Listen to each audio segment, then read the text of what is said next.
من مریم مقدسی هستم، اینجام زیور خانومه. امروز قراره که با انیس و مونس از 2 نقطه دنیا صحبت کنیم. اسم برندشون را گالری هست. بریم ببینیم که چه خبره.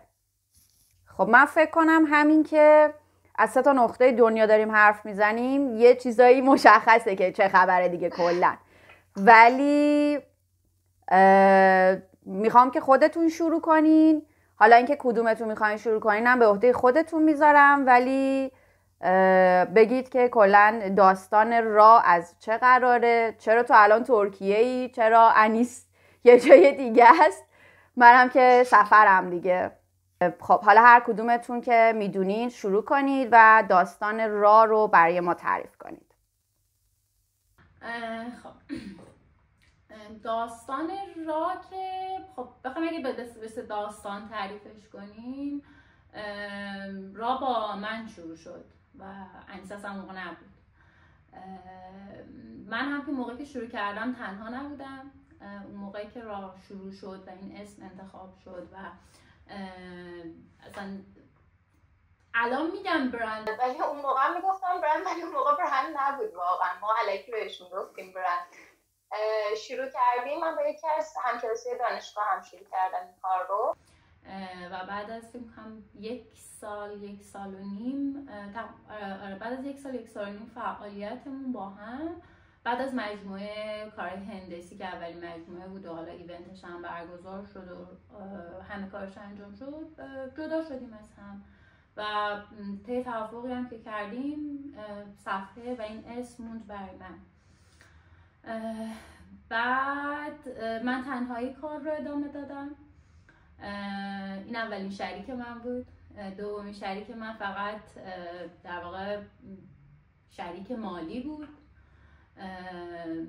اون هم بعد از چند سال فکر می‌کنم دیگه مجموعه شهر رو لانچ کرده بودم. مجموعه شهر لانچ شده بود، ایونتش تو گالری سایه برگزار شده بود، رو نمایش، و با دورخانه همکاری میکردم اون موقع دیگه، روی دیجی کالا میفروختم اون موقع و یه سرشکلی گرفته بود یکم، ولی خب اختیارات و تصمیم ها با من بود. بعد از اینکه از اون شریکم هم جدا شدم دیگه من بودم و شروع کردم دوباره کار کردن و مجموعه حالا اسمها کار شد، بعد مجموعه آینه ها و حالا ایونتی که برگزار شد دوباره برای رونمایی کالکشن آینه ها، تا رسید به نقطه‌ای که من تصمیم گرفتم که مغازه بگیرم و مغازه داشته باشم. موقعی که این تصمیم گرفته شد و در واقع من روشا رو گرفتم، دیگه یه نفره نمیشد، واقعا یه نفره نمیشد، به خاطر اینکه کار 2 بخش شده بود، حجم کار خیلی زیادتر میشد نسبت به قبل و انیس اون موقع اضافه شد. انیس اضافه شد و شروع کرد با من کار کردن. درسش هم تازه تمام شده بود فکر کنم، نه تازه پایان نامه‌اش هم نداده بود، نه تا سال آخر دانشگاه بودم کارشناسی. آره. و انیس اومد کمک من که با من کار کنه، به من کمک کنه. خیلی هم کمک کرد واقعا، ولی باز هم من فقط بودم در رأس ماجرا، پشت همه قصه ها، تصمیم ها. ببین من اون موقع که شروع کردم با مونس کار کردم، اوایلش که واقعا فقط در حد کمک بود. در واقع یه جورایی کوهاست بودم توی ایونت هایی که مونس داشتش، توی منیج کردن فرستادن سفارش بهش کمک میکردم. اینا واقعا استفای اولیه بود. من خب معماری خونده بودم و پیش زمینه طراحی رو داشتم. البته میگم کاملا بک‌گراند معماری با بک‌گراندی که بچهای طراحی صنعتی خیلی متفاوته، ولی خب وقتی یه ذره رفت جلوتر، من دیگه سالهای آخر دانشگاه بودم و تصمیم گرفتیم که دیگه به صورت رسمی کار بکنیم، دیگه اولی مجموعه‌ای بود که من توی راه واقعا طراح بودم. مجموعه طلا و نقره‌ها که الهام گرفته از فرش ایرانی بود. توی اون مجموعه من دیگه واقعا طراح بودم و دیگه به صورت رسمی شروع کرده بودم. قبلش فقط کمک بودم، مثلا خیلی از کارهای مجموعه اسما رو خب طراحی می‌کردم، خیلی از کارهای سفارشی رو خب طراحی می‌کردم، ولی ساید قضیه بودم، یعنی خب کار قضیه مونس بود، من فقط کمکش بودم یه جورایی. ولی خب از مجموعه فرشا به بعد دیگه عملا با من طراح اضافه شدم و بعد همینجوری بیشتر و بیشتر شد توی تصمیم گیری. من فکرم 3-4 ماه بود روشار گرفته بودیم که تصمیم گرفتم که مهاجرت کنم و قرار شد که من برم یک جای دیگه دنیا و انیس باشه و کل حالا این برند و این بیزنس رو توی ایران همه کارش با انیس باشه و ما با هم دیگه کار کنیم. دست بر قضا و اتفاقها و همه چیز رقم خورد بر این که کرونا پیش بیاد و نمیدونم 1000 تا اتفاق دیگه افتاد. من انقدر طول کشید پروسه مهاجرتم که تصمیم گرفتم که فروشگاهم ببندم، به خاطر اینکه اونجا یک سری درگیری هایی داشتم که نمیخواستم داشته باشم. حالا اگه فرصت شد میگم، اینا خیلی شخصیه، خیلی به کاراکتر من برمیگشت. دیگه خوردیم به کرونا و خونه نشینی و بحث مهاجرت من طول کشیده بود و اینا. خیلی هم حال و اوضاع خرابی داشتم به لحاظ روحی من، نه به خاطر کارم، به خاطر مسائل شخصی باز که انقدر طول کشیده بود. یه روز نشسته بودیم و گفتیم فقط میخوام برم، یعنی من گفتم من فقط میخوام برم، من دیگه نمیتونم. و در عرض واقعا فکر کنم 3 روز تصمیم گرفتیم که وسط کرونا جمع کنیم و بیایم استانبول. 3 روزه این تصمیم گرفته شد، 1.5 ماه اجرا شد و تقریبا فکر می‌کنم 20 روز بیشتر نه، 1 ماه واقعا به این تصمیم، این تاریخی که توی ذهنمون داشتیم مونده بود. بنیس پیشنهاد دادیم که پوش ما بیا دیگه روشارم که نداریم که بخوایم بگیم تو اینجا مثلا کاری داری و اینها، چه کاریه تو بمونی، ما که داریم میریم، تو هم با ما بیا دیگه، درگیر ویزا و فلان و اینام که نیست.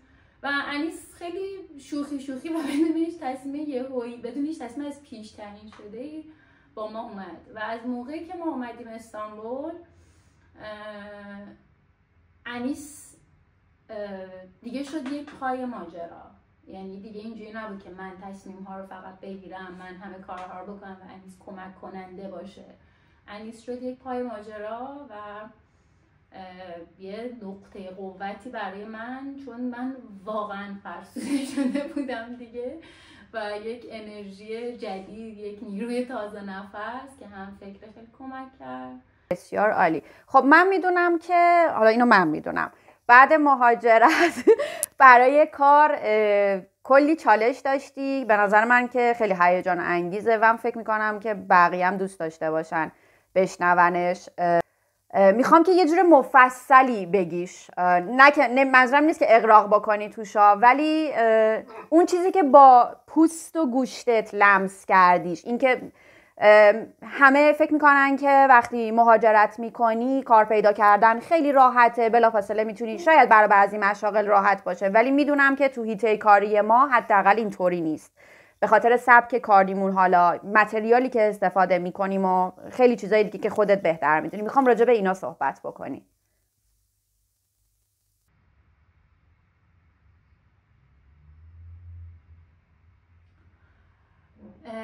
الان که فکر میکنم کسی اگر مهاجرت کرده باشه یا یکی از نزدیکانش مهاجرت کرده باشه، دیگه فکر نمیکنم این تصور وجود داشته باشه که تو بعد از مهاجرت بلافاصله به یک استاندارد خیلی خوبی از زندگی میرسی یا نمیدونم فرش قرمزی برای تو پهنه و همه چیز گل و بلبله. حالا هر نقطه از جهان که مهاجرت کنی واقعا هیچ فرق نمیکنه. همه آدمایی که مهاجرت کردن یا میگم نزدیکان خیلی نزدیکشون که با هم صادقا مهاجرت کردن، به جز یک سری پوزیشن های شغلی خاص، دقیقا همونجور که گفتی که معمولا شامل بچهای حوزه تک میشه که الان شغل های ترندی دارن، از اول به واسطه کارشون مهاجرت میکنن و اینها.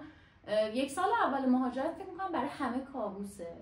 یعنی من ندیدم با کسی فرق نمیکنه استرالیا بوده، آمریکا بوده، کانادا بوده، ترکیه بوده، اصلا فرق نمیکنه کجا، کابوسه. به خاطر اینکه نه اصلا ربطی هم نداره به اینکه تو با چه حجم از پولی مهاجرت میکنی و جیبت چقدر پره یا چقدر آدم توانمندی هستی یا نیستی.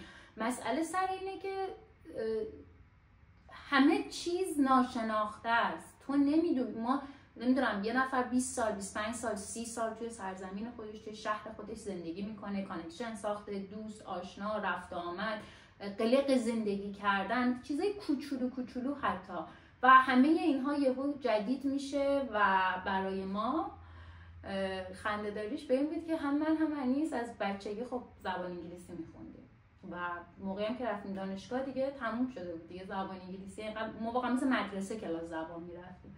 همیشه هم پس ذهن من از بچگی خیلی اینجوری بودم که از خیلی بچگی اینجوری من میرم از ایران و اصلا به همین ذوق و شوقم مثلا انگلیسی میخوندم. اومده بودم یه جایی که تمام اون 8-9 سالی که زبان خونده بودم هیچ کاربردی نداشت. و من خواستم این وسط ها یه دورم ایتالیایی خوندم، یه دوره ایتالیایی خوندم، مثلا B1 ایتالیایی رو گرفتم و اینا که یک روزی شاید توی کارم لازمم بشه، بخوام سفری برم و اومده بودم توی کشوری که واقعا به جز سلام و احوالپرسی هیچی از زبانشون نمیدونستم و ما باز هم با هم دیگه بودیم، تنها نبودیم. به لحاظ روحی خب این خیلی ساپورت خوبی بود، ولی کار شوخی نبود. ما به زبان احتیاج داشتیم، زبان ابزار ما بود برای کار کردن و من سال اول فقط ما واقعا سال اول فقط دور خودمون چرخیدیم تا نقطه‌ای که حتی رفتیم دنبال کارگاه پیدا کردن برای ساخت، برای همه اینها و فکر میکردیم که شروع کردیم، در حالی که الان میتونم میگم شروع نکرده بودیم و فقط فکر میکردیم که شروع کردیم. حتی یه ایونت برگزار کردیم، ایونت مجموعه زنها رو توی استانبول اصلا طراحی کردیم و لانچ کردیم، ایونت رو برگزار کردیم و اینها. ولی میگم الان که فکر میکنم میبینم واقعا هیچی بود. اون موقع خیلی اون لحظه برای من دستاورد بزرگی بود، ولی الان که فکر میکنم هیچی بود. چون 1 سال بعدش ما به خاطر ما دعوت شده بودیم هفته جواهرات میلان، برای شرکت هفته جواهرات میلان و اونجا باید به صورت رسمی شرکت میکردیم. توی اون در واقع زیر شاخه‌ای که ما رو دعوت کرده بودن مال برندهای زیور بود، نه سکشن طراحان. ما شرکت رو ثبت کردیم 2 سال پیش بود که شرکت رو اینجا به صورت رسمی ثبت کردیم و بچه‌هایی هم که خارج از ایران زندگی میکنن، حالا بحث مالیاتی و معافیت، حالا قوانین کشور با هم دیگه فرق میکنه و اینا که هیچی، تقریبا میدونن که شرکت ثبت کردن خارج از ایران. من داخل ایران کار نکردم، نمیدونم چجوریه واقعیت، الان 4 سالم هست نیستم. یهو همه چی خیلی جدی میشه، تو موظف به یک سری پرداخت های میشی که موظفی اونا رو پرداخت کنی حتی اگه این کاری نداشته باشی، ربطی هم به فروش تو و مالیات تو و معافیت مالیاتی و اینا نداره. و از اونجا به نظرم یعنی الان یه موقعی که حال من خیلی خراب بود بیشتر، انیس میگفت مثلا اون از فکر کن 6 ماه شروع کردی، تو 6 ماه پیش ما شرکت رو ثبت کردیم اینجا، تو اون تایمی که ایران کار میکردی و اینا رو نگاه نکن، خودتو مقایسه نکن مثلا با اون موقع و فلان. ولی خب بر من سخت‌تر بود به خاطر اینکه من توی ایران مغازه گرفته بودم، استاف داشتم، خط تولیدم مشخص بود، مشتریای خودم رو داشتم، یعنی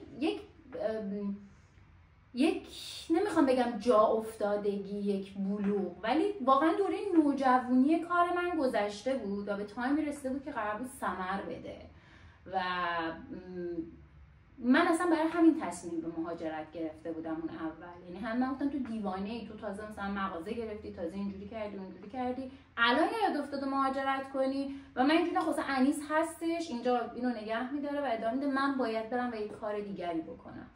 بر همین خیلی فشار رو من بود، برای همین میگم از اینجا به بعد قضیه انیس خیلی خیلی خیلی پررنگ شد، چون واقعا اگر انیس نبوشم من واقعا یک جاهایی میبریدم، برای اینکه و خب باز به خاطر متفاوت‌های کاراکتری که داریم، من اون هی خودم رو با قبل مقایسه می‌کردم و حالم خراب‌تر می‌شد، این که بودم من چرا این کار کردم با خودم. بعد هی هم دل تکلیف بودیم، نمی‌دونستیم می‌خوایم ترکیه بریم، می‌خوایم ترکیه بمونیم و بازم فکر کنم تا قبل از مهاجرت انیس ما 1 سال با هم دیگه به صورت متمرکز اینجا توی استانبول کار کردیم که زبان رو یاد گرفته بودیم دیگه. اون تایمی که گفتیم که دیگه استانبول هستیم و ترکیه میمونیم حداقل برای چندین سال، دیگه کار رسمی شروع کردیم، تبلیغاتمون رو شروع کردیم.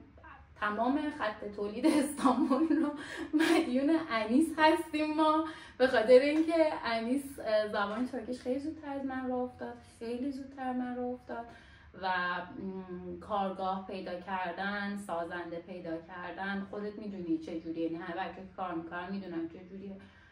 سازنده خوب واقعا 50% ماجراه، یعنی اگر که اجرای تو کثیف باشه، کار تو کثیف باشه، مخصوصا اگر ادعای این رو داشته باشی که من با طلا کار میکنم و میخواهم برند لوکسی باشم دیگه. ما بین خودمون یه شوخی داریم، همیشه میگم که ما هنوز توی ترکیه، توی استانبول، مثلا بیرون از ایران انقدی برندمون رو مردم نمیشناسن، مثلا انقدی مشتری خارجی نداریم. ما کماکان بیشتر مشتری همون ایرانی هستن، حالا ایرانی های ساکن خارج از کشور هم اضافه شدن.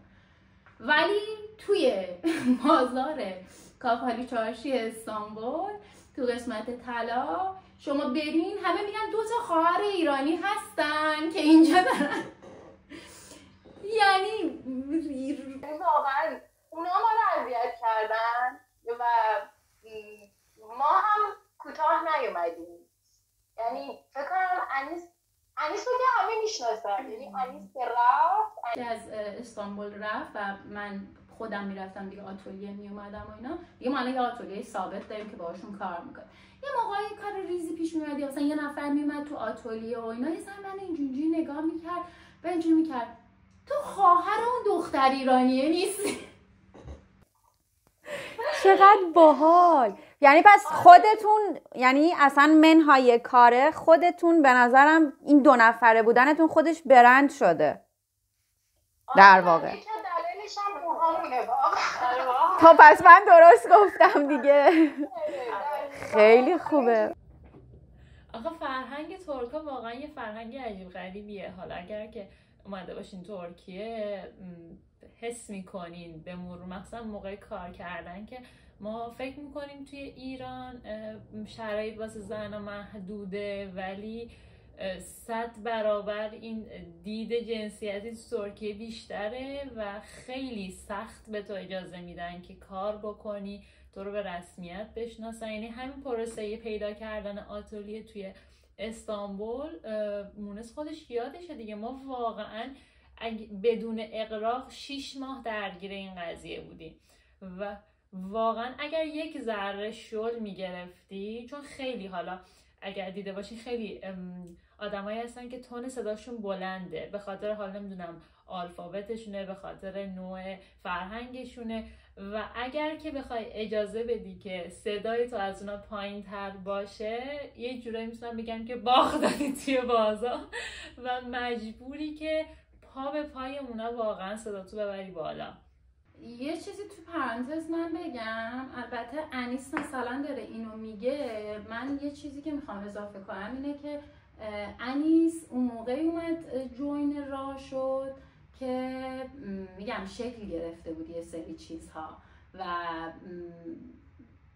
تقریبا حاضر و آماده بود. انیس که تعریف میکرد من همش اینجوری بودم انیس 10 سال پیش بازار تهرانه، باور کن 10 سال پیش بازار تهرانه. من سال 92 که شروع کردم کار کردن، 93 ببخشید، من میدونی خودت، یعنی سال 90 92 93 بعد توی یه فیلدی مثل طلا، یعنی مثلا شوخی نیست برای بنکدارا، حالا صنف تر که یه دختره مثلا 23-4 ساله پاشه بیاد اینجا، بعد زیر 100 گرم واقعا حکم صدقه داشت براشون، یعنی لطف میکردن به تو و مثلا اگه یه کاری برای تو انجام میدادن. من که این سالهای آخری بار رفته بودم مستقیم بهم گفتن، خندیدم و مثلا این اواخر دیگه خانم جزی شده بودم دیگه، اونجا میرفتم میومدم میشناختن و کارا را مینداختن و اینا. واقعا برگشت گفت بهم یه بار، گفت اولا که تو میومدی اینجا مثلا میشستی رو این صندلیه که مثلا ما کاراتو بکنیم و اینا، همینجوری ما خیلی دختره مثلا بیچاره اومدی کارش را بندازیم و آره واقعا. بعد به همه انیس که میگفتم انیس واقعا 10-15 سال قبل ایرانه، تو اون موقع که تو اومدی اضافه شد، خب دخترها دیگه الان خیلی کار میکنن، دختر که میگم نه که زن‌ها تو جامعه ما محدود بوده باشن، منتها دختر جوون 20 ساله توی این سکشن کار نمی‌کرد، واقعا نمی‌کرد. 10 سال 9 سال دخترها شروع کردن، جوون‌ها شروع کردن وارد این سن شدن، طلای سبک میسازن، کار میکنن، آنلاین شاپ دارن، دیزاین میکنن. تا قبلش واقعا دست بنکدارا و طلا فروشای بزرگ بود. کجا مثلا ما این همه برند و اسم و نمیدونم آنلاین شاپ طلا داشتیم؟ برای همین برندش همیشه بودم اینو در 15 سال قبل ایران، ان در 15 سال دیگه. تجربه شخصی خودم میگم، یک کسی ممکن تجربه شخصی متفاوتی داشته باشه و نظر متفاوتی داشته باشه. من اینو همین ابتدا میگم. برای من اینجوری بودش که من تا زمانی که ترکی یاد نگرفته بودم، جدا از بحث که میگم حالا این مقداری خانم ها شاید براشون سخت باشه که کار بکنن اینو اونجا، اصلا با تو صحبت نمیکنن، اصلا تو رو به رسمیت نمیشناسن که بخوان جواب سوالاتو بدن. یک چیزای کوچیک و ابتدایی رو اصلا از تو دریغ میکنن بابت اینکه اصلا تو نمیتونی صحبت بکنی. من هیچ وقت یادم نمیاد اون اوایلی که اومده بودیم ترکیه، یک بار من یه چیزی پست بکنم، یکی از سفارش‌های گالری رو رفتم اداره پست بکنم و من اینجوری بودم خب اداره پست قطعاً یک کسی پیدا میشه که انگلیسی بلد باشه و یه چیز ساده است، یه اسم و فامیل و آدرس و شماره تلفنه، یعنی قرار نیست من باش ارتباط خاصی برقرار بکنم با مسئول پست. و هیچ وقت یادم نمیاد رفتم اونجا و هی میگفتم میخوام اینو بفرستم و مشخص بود یه پاکت دستتو با یه آدرس دیگه، مشخصی که میخوای چیکار بکنی تو اداره پست و یک جوری تو رو نادیده میگرفتن و با تو صحبت نمیکردن که اون اوایل ماه اولی هم بود که رفته بودیم استانبول. من دقیقا یادمه وقتی اومدم بیرون، خب کار من که انجام نشد و وقتی اومدم بیرون فقط بغض کردم و زنگ زدم به مونس، گفتم مونس این اصلا من نگاه نمیکرد که حتی من بخوام با ایما اشاره بهش بفهمونم بابا این پست، این نام بسته، این آدرس، یعنی حتی در این حد. برای من تا قبل از اینکه بخوام ترکی یاد بگیرم که واقعا میتونم بگم ترکی یاد گرفتن منم واقعا یک پروسه خیلی طولانی بود و واقعا زمان بر بود تا یاد بگیرم، اصلا اون حساب نمیکنم. ولی وقتی که خب ترکی رو یاد گرفتیم، حالا من یه ذره زودتر از مونس یاد گرفتم واقعا، بخاطر اینکه خب بیشتر میرفتم بیرون، یه سری دوست همسن و سال خودم داشتم و اینا، به واسطه اون تازه یه ذره شروع کرد رو قلق افتادن و یه ذره رفت جلوتر.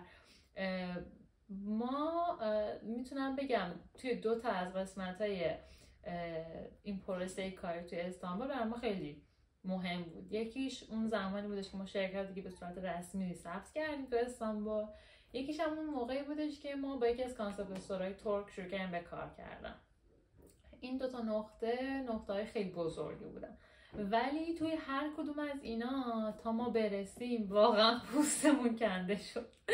به جرئت میتونم بگم پوستمون کنده شد از یه واقعا پیدا کردن آتلیه‌ای که بخواد کارهای ما رو بزنه. واقعا من 3 روز میرفتم بازار از صبح تا بعد از ظهر و فقط یه دونه کار به شما میدادن، یعنی واقعا فقط یه دونه کار، اونم نصف و نیمه، به خاطر اینکه خب تو رو قبول نداشتم، با تو صحبت نمی‌کردن. اصلا یه چیزای ساده.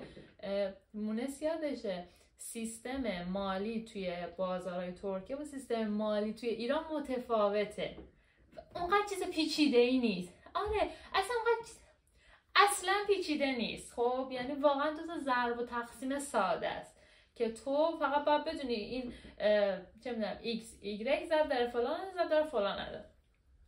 اینو من هیچ وقت یادم نمیره. یک هفته میرفتم بازار و میگفتم اینو ماشین حساب میگرفت شروع میکرد زدن و به من نمیگفت و میگفتم بابا خب به من بگو اینو چجوری حساب کردی. بعد یه کلمه‌ای دارم به اسم، اگر یاد درست تلفظ کنم میشه میلیم، یه همچین چیزی که میلیم همون مثلا ما میگیم طلای 750، اون 750 رو مثلا اینا میگم میلیم، یه همچین چیزی. واقعا همینقدر ساده و اینو دریغ میکرد از اینکه به تو توضیح بده و واقعا و من موقع شانس آوردم، یک آدم خوبی پیدا شد که ما هنوز داریم باش کار میکنیم. گفتش بیا اینجا، قشنگ روی کاغذ نوشت، 2 تا مثال حل کرد برای ما که من کاغذم کوچولو بوده هنوز گذاشتمش مثلا ترکیه پیشمون اسممون همینقدر ساده در حد خب هم من ریاضی فیزیک خوندم هم مونس خونده، واقعا یه 2 تا ضرب و تقسیم و دیگه انقدر ابتدایی که شما سال اول دبیرستان یاد میگیرین که بخواین انجامش بدین. البته تو پرانتز بگم که من این خیلی ساده بود برای ما. من اصلا از این فازا ندارم که بگم ایرانی‌ها خیلی باهوشن، نه اصلا اینجوری نیستش. به نظرم همه چیزا ما حالا فقط میتونم بگم به خاطر اینکه شرایطمون سخت‌تر بوده انگار اون گونه قوی‌تر هستش که میاد بالاتر. ما فقط چون آره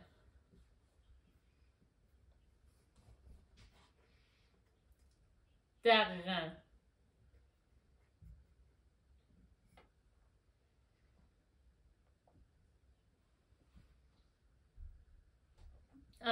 این هم هستش.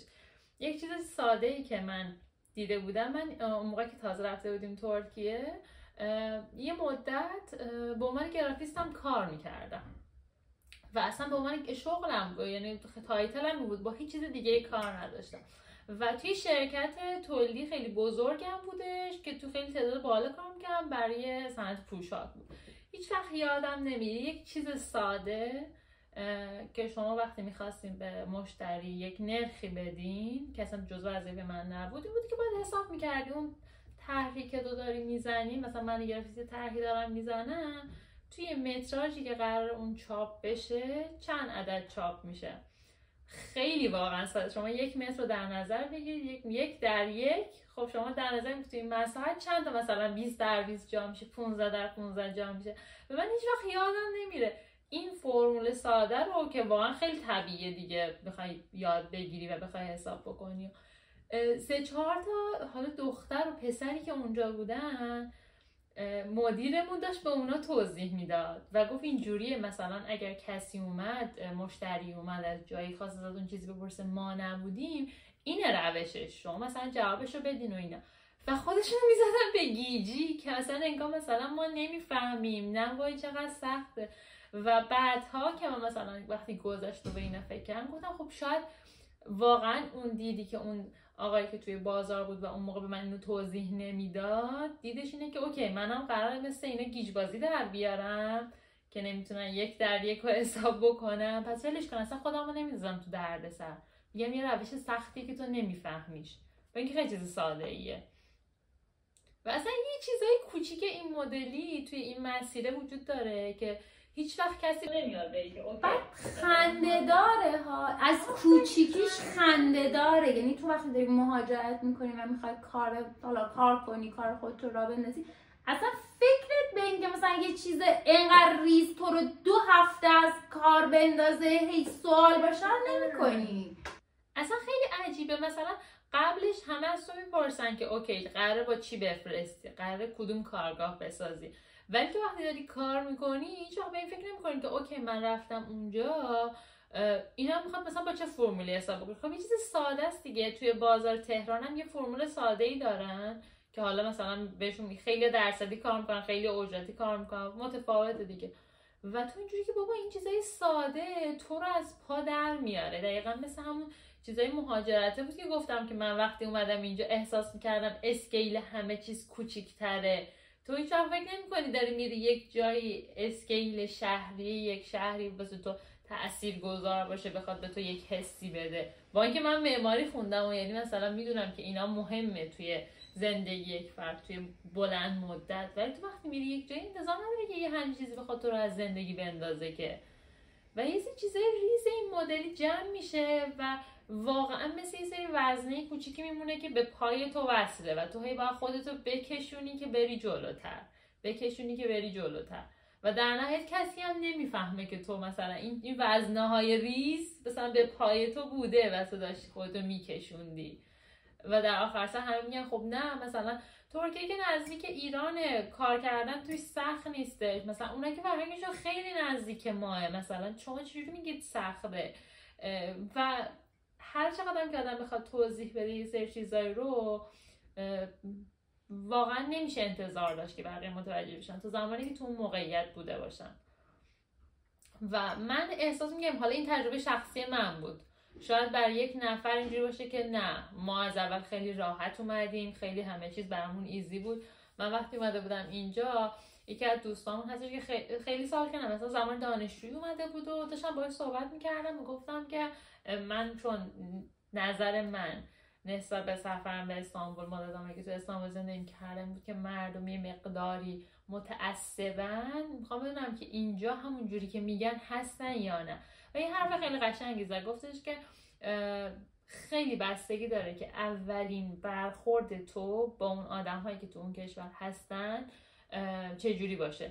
تو اگه اولین برخوردت یک آدمی باشه که از سطح بالای جامعه باشه، یک آدمی باشه که خیلی مثل ایران دیگه، تو ایران هم واقعا ما لول اجتماعی داریم دیگه. یک کسی هستش که خب خیلی لولش با یکی متفاوته، یک کسی هستش که حتی ادبیاتش ادبیات خوبی نیستش برسه حالا به بقیه چیزا.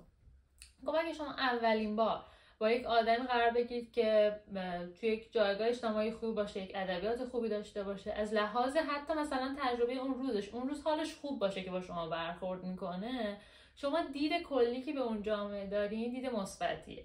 ولی اگر که نه، مثلا نمیدونم صبح با واقعا زنش دعوا شده باشه، یه اتفاق کوچیک تو کار افتاده باشه، یک مسئله کاری داشته باشه و بخواد اون حرص رو سر شما خالی بکنه، چیزی که همه جای دنیا اتفاق میفته، شما دیدتون کلا نسبت به اون جامعه عوض میشه.